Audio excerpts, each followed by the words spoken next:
Assalamualaikum warahmatullahi wabarakatuh. Salam keluarga Malaysia, salam sehat sejahtera. Bersama dengan saya yang bahagia Tan Sri Datuk Seri Dr. Noor Ishak bin Abdullah, Ketua Pengarah Kesihatan Malaysia. Situasi pandemik COVID-19 di Malaysia bagi minggu epid ke-41 iaitu antara 10 hingga 16 Oktober 2021. Di peringkat nasional, insiden jangkitan COVID-19 secara keseluruhannya terus mencatat trend penurunan. Jumlah kumulatif kes COVID-19 telah berkurang sebanyak 17.9% daripada 63,722 kes pada minggu epid ke-40 kepada 52,321 kes pada minggu epid ke-41. Purata kadar insiden bagi tempoh 7 hari juga mencatatkan penurunan sebanyak 20.9%, iaitu daripada 248 kes per 100,000 penduduk pada minggu epid ke-40 kepada 196 kes per 100,000 penduduk pada minggu epid ke-41. KKM mengunjurkan purata sebanyak 7,576 kes harian dicatatkan dalam 5 hari akan datang, 18 Oktober hingga 22 Oktober. Di peringkat negeri, walaupun pengurangan jumlah kumulatif COVID-19 kes dicatatkan di peringkat nasional pada minggu epid ke-41, ada beberapa negeri yang telah mencatatkan peningkatan jumlah kes berbanding dengan minggu epid ke-40, iaitu wilayah Persekutuan Kuala Lumpur, wilayah Persekutuan Putrajaya dan Negeri Sembilan. Kuala Lumpur peningkatan 7.8%, Putrajaya 3.3% dan Negeri Sembilan 4.1%. 3 negeri turut melaporkan peningkatan purata kadar insiden bagi tempoh 7 hari pada minggu epid ke-41 berbanding minggu epid ke-40, iaitu Putrajaya 13.9%, Negeri Sembilan 19.4%, Perlis 2.7%. Sehingga 16 Oktober 2021, jumlah kumulatif kematian akibat COVID-19 yang direkodkan adalah 27,858 atau 1.17%. Sebanyak 593 jumlah kematian akibat COVID-19 dilaporkan pada minggu epid ke-41 dengan purata 85 kematian sehari, penurunan sebanyak 15.3% berbanding minggu epid ke-40. Secara keseluruhannya, trend penurunan kes kematian akibat COVID-19 mula direkodkan sejak 5 minggu lalu, iaitu bermula minggu epid ke-36. Dah 5 minggu trend penurunan kematian. Ini berita yang agak baik. Secara amnya, kadar penggunaan fasiliti kesihatan, katil bukan ICU, katil ICU dan juga penggunaan pusat kuarantin dan rawatan COVID PKRC didapati semakin menurun dengan peningkatan liputan vaksin. Kadar penggunaan katil dan ventilator secara keseluruhannya terus menunjukkan tanda-tanda pemulihan pada minggu epid ke-41, iaitu penurunan antara 0.3% dan 7.9%. Penggunaan katil bukan ICU telah turun daripada 65% pada minggu epid 41 berbanding 65.2% pada minggu epid ke-40. Penggunaan katil ICU 41.8% pada 63.4% dan juga penggunaan ventilator. Bilangan katil yang diperuntukkan untuk merawat kes-kes COVID telah mula diturunkan secara berfasa. Maksudnya dulu kita ada katil-katil COVID, sekarang ini di-convert balik kepada katil non-COVID. Ya. Bilangan katil yang diperuntukkan untuk merawat di peringkat kebangsaan, bilangan pesakit COVID yang dirawat di fasiliti kesihatan kian menurun dari minggu ke minggu, di mana kategori pesakit 1 dan 2 serta 3, 4 dan 5 juga didapati semakin menurun. Walau bagaimanapun, walau bagaimanapun, perhatian mesti diberikan terhadap dapatan tersebut. Negeri Sarawak, Kelantan dan Selangor masih menunjukkan penggunaan katil bukan ICU dan katil ICU melebihi 60%. Pulau Pinang dan Perak masih menunjukkan paras penggunaan katil melebihi 50%. Jika dilihat pada graf jumlah kemasukan pesakit ke COVID-19 ke hospital awam dan PKRC awam, bagi zon tengah iaitu Selangor, wilayah persekutuan dan juga Putrajaya telah mula menunjukkan tren meningkat selepas kebenaran merentas negeri diberikan pada 11 Oktober 2021.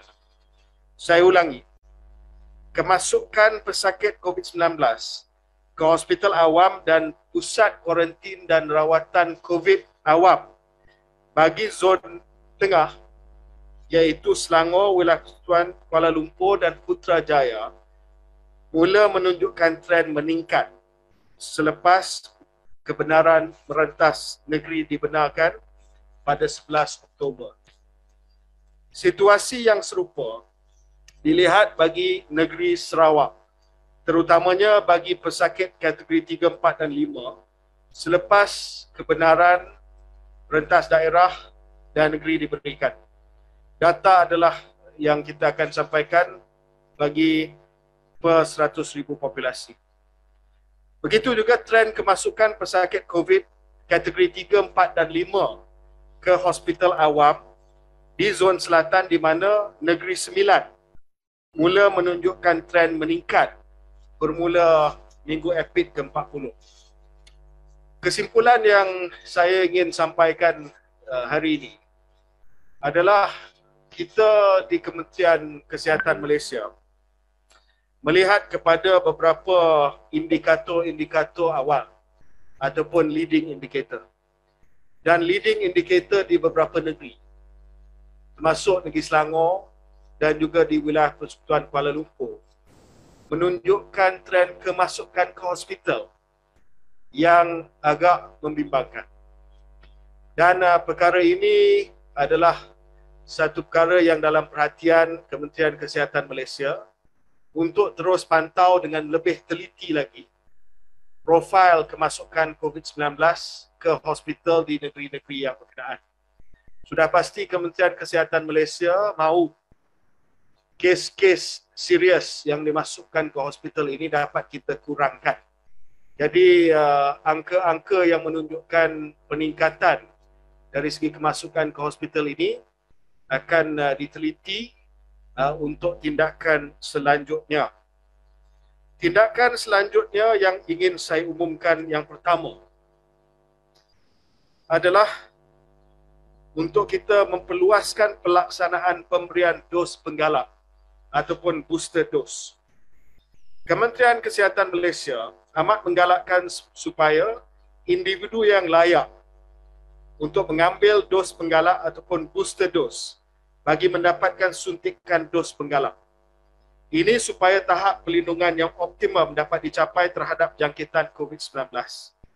Pelaksanaan pemberian dos penggalak telah dimulakan di seluruh negara pada 13 Oktober 2021 dengan menggunakan vaksin Comirnaty daripada Pfizer. Buat masa ini, pemberian dos penggalak dilaksanakan bagi penerima vaksin Comirnaty Pfizer sekurang-kurangnya 6 bulan yang lalu dengan keutamaan kepada anggota Barisan Hadapan Kesihatan dan Keselamatan warga emas usia 60 tahun dan ke atas dan individu dengan komorbiditi. Sehingga 19 Oktober seramai 47,728 orang telah menerima dos penggalak. Mengambil kira data kemasukan ke hospital yang meningkat, mengambil kira juga pandangan daripada Strategic Advisor Group of Experts SAGE on Immunization daripada Pertubuhan Kesihatan Sedunia. Kementerian Kesihatan Malaysia telah memutuskan untuk melanjutkan pemberian dos penggalak ataupun booster dose kepada individu yang telah mendapat dos lengkap vaksin Sinovac sekurang-kurangnya 3 bulan yang lalu, di mana mereka akan diberikan dos penggalak vaksin Comirnaty Pfizer secara heterologous. Sebagai permulaan, pemberian dos penggalak secara heterologous ini akan diberikan kepada individu berumur 60 tahun ke atas berdasarkan saranan Strategic Advisory Group of Experts SAGE on Immunization daripada Pertubuhan Kesihatan Sedunia WHO yang bersidang pada 4 hingga 7 Oktober 2021. Saya ulang, kita akan memberi dos penggalak kepada individu yang telah mendapat dos lengkap vaksin Sinovac sekurang-kurangnya 3 bulan yang lepas. 3 months after you completed your Sinovac vaccination, your second dose, you will be given you qualify for booster dose, and we will be given for now to start off with the Pfizer vaccine as a heterologous booster vaccination. Pemberian dos penggalak secara heterologous ini adalah secara penggunaan off-label dan dijadikan sebagai cabang kajian subgroup dalam kajian The Real World Evaluation of COVID-19 Vaccination dan kajian kesan adverse serious selepas vaksinasi, iaitu bagi semua penerima dos penggalak ataupun booster dose. Pemberian dos penggalak dilakukan secara sukarela dan percuma di bawah PIC. Objektif pemberian dos penggalak vaksin COVID-19 ialah untuk memastikan tempoh perlindungan yang optimal diperolehi oleh penerima vaksin COVID-19 di Malaysia. Sebagai permulaan, pelaksanaan pemberian dos penggalak bagi penerima vaksin Sinovac yang layak akan dimulakan pada 22 Oktober, hari esok, secara berfasa di seluruh negara. Pemberian dos penggalak ini akan diterajui oleh pengamal perubatan swasta, iaitu klinik-klinik GP di bawah penyelarasan Protect Health Corporation Sdn Bhd Syarikat Kementerian Kesihatan Malaysia. Individu yang layak akan dimaklumkan melalui aplikasi MySejahtera dan melalui pesanan ringkas kepada nombor telefon yang berdaftar bagi individu yang tidak mempunyai MySejahtera. Kaedah temujanji pemberian dos penggalak akan ditambah baik dari masa ke semasa dan tidak lama lagi mungkin akan ada ciri untuk membuat temujanji melalui sistem yang sedang dibangunkan oleh KKM. Langkah yang kedua adalah langkah nasihat. Langkah nasihat supaya SOP sentiasa dipatuhi, pelitup muka sentiasa dipakai, terutamanya di kawasan sesak dan juga di kawasan dalam ataupun indoor. Dan yang ketiga, nasihat daripada Kementerian Kesihatan Malaysia adalah bagi warga emas. Bagi warga emas, sila elak kawasan sesak, hanya keluar jika perlu sahaja. Ya, kita nak pastikan bahawa kita dapat melindungi golongan-golongan yang paling berisiko tinggi. Apabila kita melihat data kenaikan kemasukan ke hospital, kita terpaksa keluar nasihat-nasihat tertentu dari masa ke semasa supaya kita bersedia untuk menghadapi apa jua perkembangan penularan virus SARS-CoV-2. Dan juga hari ini saya telah umumkan untuk memperluaskan program booster dos penggalak kita kepada mereka yang menerima vaksin Sinovac 3 bulan akan diberikan heterologous vaksin Pfizer. Dan kita harap bahawa apabila anda dapat janji temu melalui MySejahtera, anda akan pergi untuk dapat booster dose yang akan merangsang lagi sistem imun kita supaya dapat melawan dan melindungi kita daripada virus SARS-CoV-2. Saya juga ingin mengambil kesempatan ini untuk mengumumkan pelancaran strategi pengujian COVID-19 kebangsaan, National COVID-19 Testing Strategy. Dokumen ini menelitikan strategi ujian untuk COVID-19 yang lebih jelas dan yang lebih teliti, yang akan kita muat naik dalam laman web KKM pada esok pagi. Dan strategi ini akan meneliti dalam konteks apa perlu diadakan ujian COVID-19. di tempat kerja, di sekolah, di universiti, di di konsert, persidangan, stadium dan sebagainya, dengan jelas menyatakan when you need to be tested, how often you need to be tested dan sebagainya. Dengan pelancaran National COVID-19 Testing Strategy ataupun strategi pengujian COVID-19 kebangsaan, ini akan memberi gambaran yang lebih jelas dan teliti kepada rakyat berkenaan dengan bila perlu saya melaksanakan ujian COVID-19 dan dalam konteks apa yang perlu saya menjalankan ujian COVID-19. Itu saja daripada saya. Saya buka untuk soalan. Silakan. YB Salina daripada TV3. YB, saya nak tanya untuk yang mereka yang akan pergi ke umrah dan tidak dapat pergi umrah baru-baru ini disebabkan mereka disuntik Sinovac, bagaimana mereka boleh memohon secara terus untuk mendapatkan dos penggalak ni dengan kadar segera? Kita akan keluarkan satu ciri baru dalam kadar yang segera melalui MySejahtera, di mana di help desk akan ada satu ciri baru dalam masa yang terdekat, mungkin pada minggu depan, di mana mereka boleh pohon untuk mendapat dos tambahan hanya bagi mereka yang pergi ke negara yang memerlukan dos tambahan tersebut. Ya.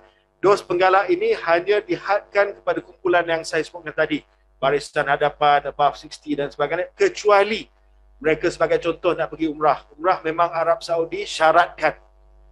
Dalam keadaan tersebut, kita benarkan. Dan kita akan bangunkan satu ciri baru dalam MySejahtera dalam masa terdekat. Dan saya telah maklumkan kepada TH, tabung haji, bahawa kemudahan ini ataupun ciri ini dalam MySejahtera akan dapat digunakan secepat mungkin dalam masa yang terdekat. Hello YB. Saya Fadli dari Utusan Malaysia. Saya nak tanya tentang dengan trend peningkatan kemasukan kes ke hospital selepas Sekatan Rentas Negeri ditarik semula dan dijangka kemasukan ke hospital ini mungkin akan lebih tinggi. Jadi adakah mungkin Sekatan Rentas Negeri akan dilaksanakan semula sekali lagi dan menutup sektor-sektor pelancongan di seluruh negara? Buat masa ini tidak ada perancangan untuk adakan Sekatan Rentas Negeri dan sebagainya. Kita baru saja bagi kebebasan tersebut. Dan ini adalah sebahagian daripada apa yang dimaksudkan kita terpaksa hidup dengan virus SARS-CoV-2 ini.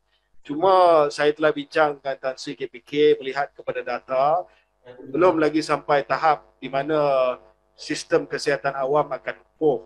Cuma kita bagi amaran awal. Ya, ini tugas KKM. Kalau kita bagi amaran bila sistem dah nak lumpuh, it's too late already. Jadi sebelum sistem itu tertekan, walaupun ada kapasiti sekarang ni yang mencukupi, saya dengan Tan Sri tidak mahu sampai sistem itu tertekan dan lumpuh. So we are giving you early warning that the leading indicator is not that good. Faham-fahamlah kalau kita nak hidup dengan virus, you have to play your part. Please. YB Firdaus daripada Esrawani. Yeah. YB, kita tahu bahawa akan ada peristiwa yang mungkin akan meningkatkan jumlah kes, iaitu PRN Melaka dan kemungkinan juga PRN Sarawak, dan juga kita kena ingat musim banjir mungkin akan tiba. Jadi pertamanya soalan saya, SOP Melaka sudahkah ia difinalize dan adakah SOP yang sama itu akan digunakan untuk PRN Sarawak, YB? Kementerian Kesihatan Malaysia akan bentangkan SOP, Suruhanjaya Pilihan Raya akan bentangkan SOP untuk pilihan raya negeri Melaka kepada Jawatan Pengurusan Pandemik COVID-19 yang dipengerusikan oleh Ahmad Mohamad Perdana Menteri pada hari esok, dan Kementerian Kesihatan Malaysia akan memberi ulasan kami pada mesyuarat yang sama.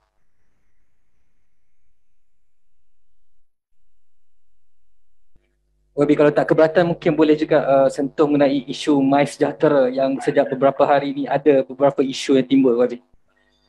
Untuk isu MySejahtera, kita telah mengenal pasti kelemahan yang menyebabkan ia dapat dimanipulasi dan API-nya dapat digunakan untuk menghantar message OTP kepada beberapa pengguna MySejahtera dan juga email-email kepada ramai pengguna MySejahtera.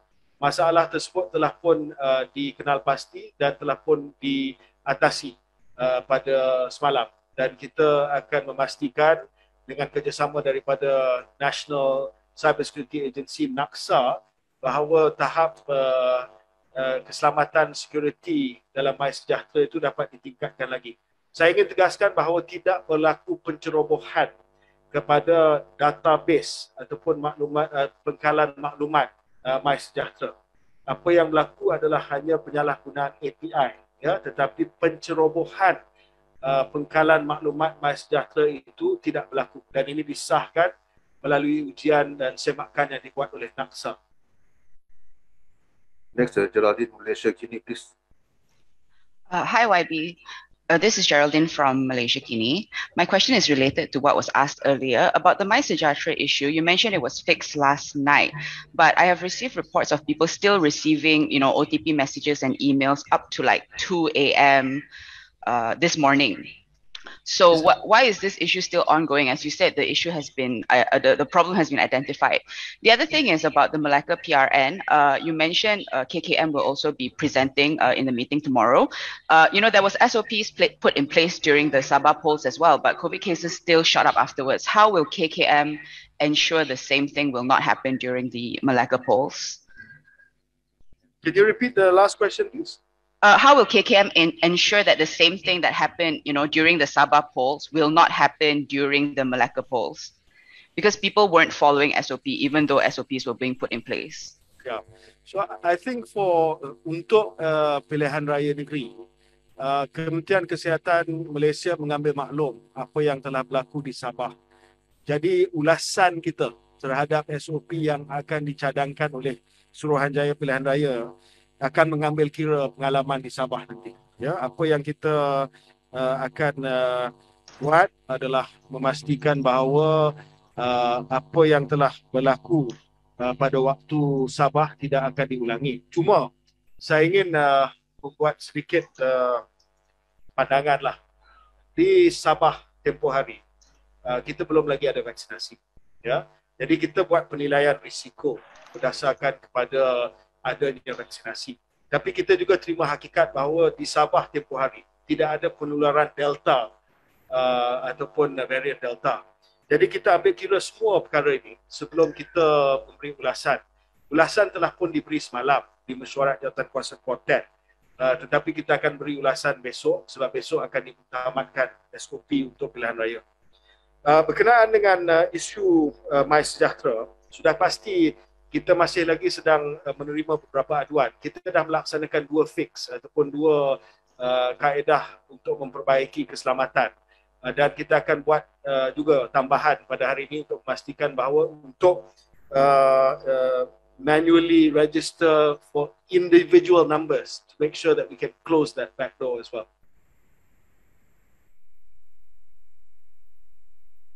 Next is Cheryl, BFM, please. Yeah.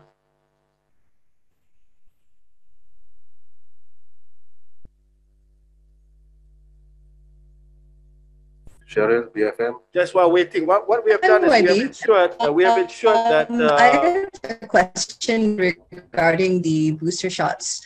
So, is the health ministry considering eventually, placing any sort of restrictions among people who refuse to get their boosters?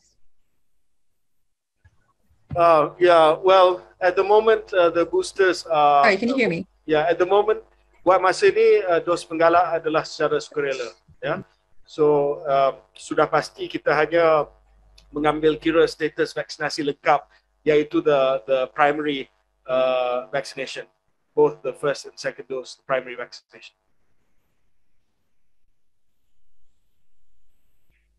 Hi, YB. Ishwari here from Malay Mail. Can you hear me, YB? Yes. YB, I would just like to ask an update regarding the payment issue for those who have developed allergies from the vaccination. It was supposed to be announced some time ago. I was wondering if there is an update on that already.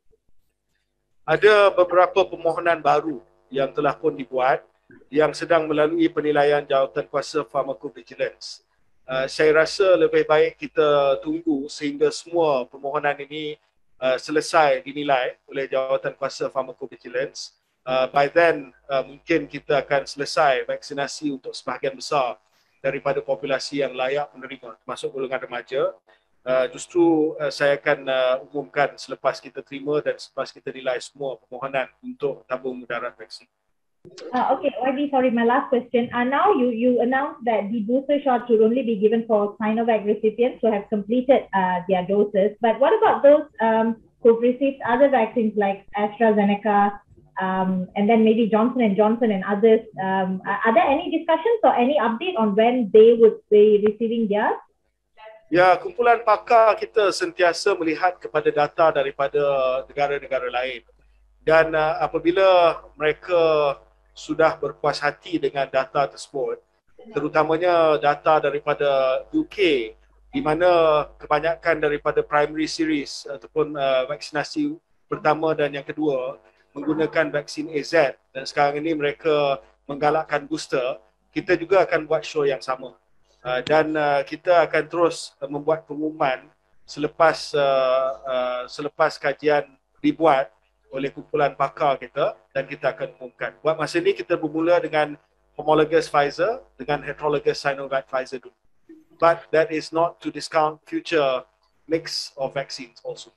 YB, ini adalah isu dan soalan yang berasingan. Saya nak tanya tentang sudah lebih 3 minggu sejak YB kata akan hadir dengan satu sistem baharu yang lebih telus untuk melantik doktor-doktor kontrak. Jadi apa perkembangan setakat ini? Tan Sri KPK telah kemukakan kaedah pelantikan yang baru kepada saya, baru saja, dan saya sedang teliti.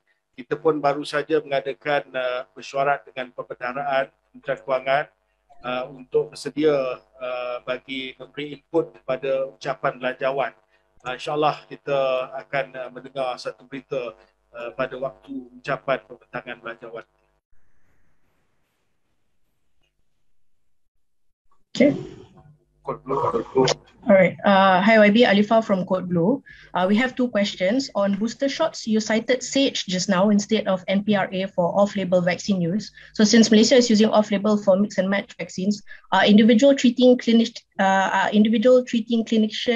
held liable for any severe side effects? And why won't the government wait for NPRA to authorize it instead of using off-label? Secondly, YB, on MySejahtera as well, but on the discrepancies between MySejahtera and NPRA certificates. We've received reports of the MySejahtera certificate showing a different vaccine manufacturer name, especially with some AstraZeneca batches, wrong birth dates, and also incorrect vaccine brands. So can we know which vaccine batches and how many people are affected? And is anyone going to be, sacked for this serious errors? Thank you. Saya akan jawab soalan yang kedua dan sebahagian daripada soalan pertama dulu. Lepas tu saya akan minta Tan Sri KPK untuk jawab soalan pertama seterusnya.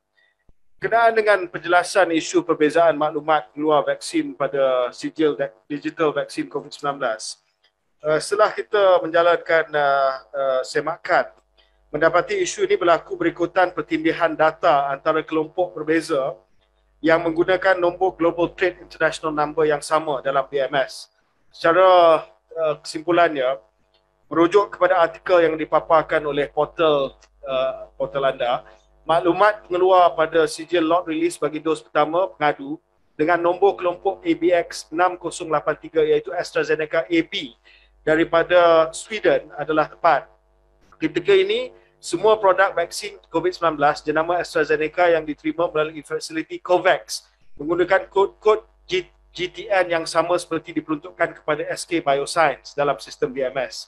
Hal ini menyebabkan sijil vaksinasi pengadu memaparkan SK Bioscience sebagai pengeluar selaras dengan data yang dibekalkan oleh BMS kepada MySejahtera. Jadi kita akui bahawa ada kesilapan teknikal.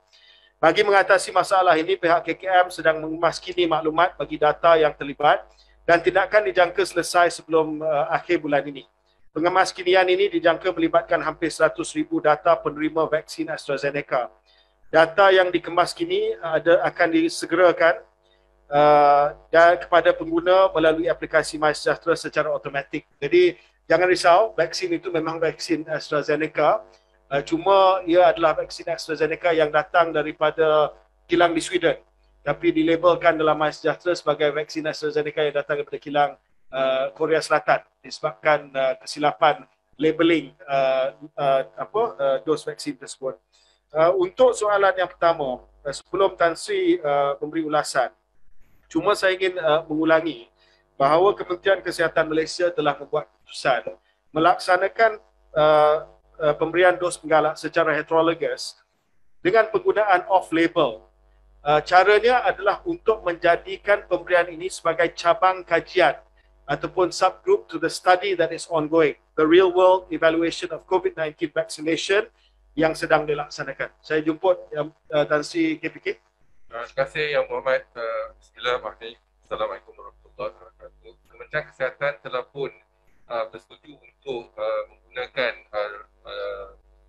dos penggalak iaitu campuran Sinovac dan juga Pfizer, dan MPRA telah pun meluluskan off-label usage untuk dos campuran Pfizer, dan Institute of Clinical Research akan menjalankan kajian observation study untuk tempoh setahun melihat kepada keberkesanan, kesan samping dan sebagainya. Jadi kita akan menjalankan kajian ini dan kita juga akan melaporkan kajian ini selepas tempoh setahun. Ini adalah penting untuk kita lihat dos penggalak dalam campuran vaksin Sinovac dan Pfizer.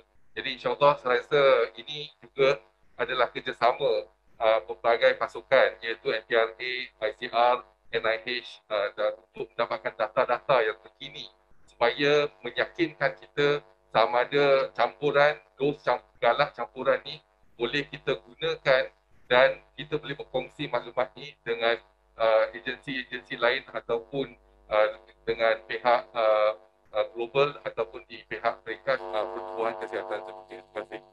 Okey, soalan seterusnya. News Straits Time, please. Hi YB, this is Hannah from NST.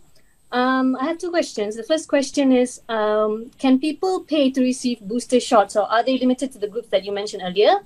And secondly, are there plans to make COVID-19 immunization an annual vaccination? Thank you. Thank you.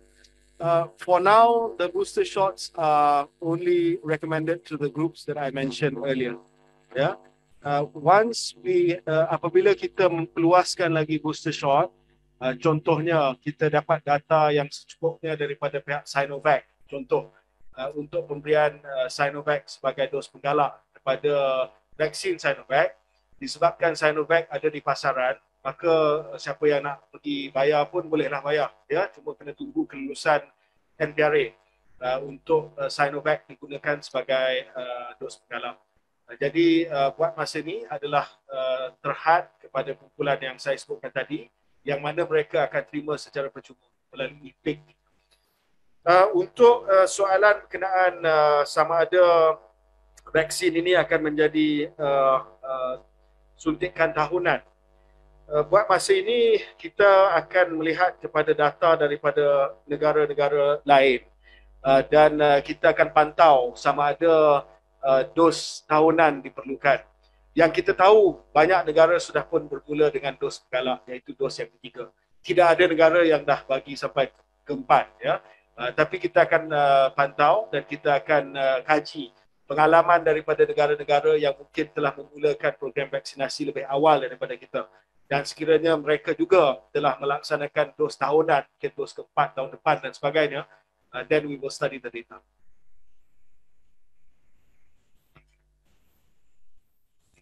Ada soalan lagi? Tak ada apa.